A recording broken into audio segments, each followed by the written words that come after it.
Hello and welcome to my video. So in this video I will be glazing. So I wanted to take this video to talk about my glazing experience and the pottery that I've done so far. So this semester, which actually has already ended, it's taken me a while to edit this video, but I'm currently enrolled in MCC, Manchester Community College, and I love the ceramics program there. I've been making a lot of bowls, mugs, pottery, and I've made a bunch of other videos, as you've probably seen on my channel, about a bunch of the pottery that I've done. I wanted to talk about this video about glazing in particular, just because that has definitely been a struggle of mine, but I want to talk about some of the glazes that I like, and the experiences, and just my pottery overall, and how I think I'm doing. So basically, as you can see in these clips here, I am dipping a lot of my glazes. We have these buckets of glaze that we mix up from powder, and we mix and test the gravity. Normally a studio monitor tests the gravity of the clay, but as you can see here, these are some of my smaller projects like bowls and mugs, and this big pitcher here. I actually made the pitcher just for fun. It wasn't even part of a project, so I don't think that'll be actually a video, but this pitcher was pretty fun to make. It was a little heavy in the bottom, but I do really like the end result. That glaze right there is blue rutile. I really like the blue glazes. They were just my favorite and the best results. And this blue rutile gave a lot of variety on brown clay and on this clay I'm using here. So I really do like this blue rutile. I liked blue midnight too, and opal. Opal ran a lot, but blue midnight was a very dark, non-runny, it did not run at all, glaze. I also wanted to talk about inside this video of where I'm going with my ceramics, like what I'm planning to do. I do plan, right now I am an intern actually at Canton Clay Works. I got an intern position, and it's a lot of manual labor work, but I do have free access to their kilns and their studio spaces, and I'm going to hopefully be able to take advantage of the wood fire they have there. I've already made a few pieces, and I'll probably be making a video about their wood firing program there, but it's hopefully going to go in a totally different direction than you see in the pottery here. Wood fire is if you've ever looked into wood fire, it's a very crazy results. You get a lot of crazy glazes. Normally it's a very natural glaze, very natural wood glaze, I guess. I don't really know how to describe it, but definitely different results than the electric kiln, as you can see here. But I do like both. It's a variety.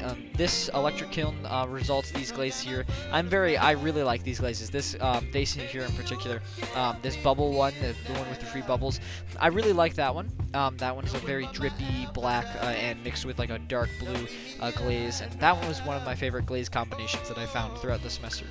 As you can see here, this is another one of my huge projects. This is actually one of my projects I didn't end up recording because it was actually back in Ceramics 1. And this is a giant octopus vase I had done. Very proud of the sculpture, really happy it came out like this. But basically, I think it was deep fire brick and blue rutile. I might be wrong on the deep fire brick. It could be a different glaze. But I mixed it together, and I did a glaze combination and layered it on top of each other. And I wanted to go for a purpley blue look for the octopus. I think it came out perfect. The only thing that was just hard to do was I only had like an hour and a half, and I had to get to work after glazing this. And I was a little bit late to work because I had to glaze it, but it is what it is. I think the results, I think it was worth it. But what I was going to say was that I did get a little glaze on the vase, and this was towards the end of the year, so I didn't get to glaze the actual vase. So it did make a little bit of marks, but hopefully I'll be adding something else to this piece. I'll probably be staining the body of the vase. It is already vitrified because it already went through a cone 5 firing, which basically means that you can't really apply a glaze onto it too well. It's not really the best for glaze application. But yeah, hopefully I'm going to be staining the vase in some way, maybe adding some fake moss or something like that to the octopus vase, but I'm really proud of the octopus vase. That one's one of my favorites. This one here is actually a vase I made a totally separate video on, but I wanted to show how I glazed it anyways. It's my giant vase that I had made for my grandma because of my grandparents' anniversary. I had been commissioned for this vase, and I do really like the way it came out, so I wanted to put that inside this video. Glazing was a struggle for me just because I did have a few mugs that dripped all over the kiln, and I had to learn what the colors did and like everything like that. Like, I didn't really know what glazes to use, so I was kind of stuck in my own blue glazes, but I do think I reached out and found some other cool glazes.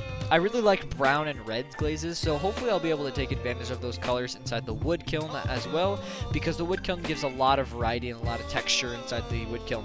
So at Canton Clay Works, hopefully I'll be able to get some crazy results and stuff like that. Some really cool stuff.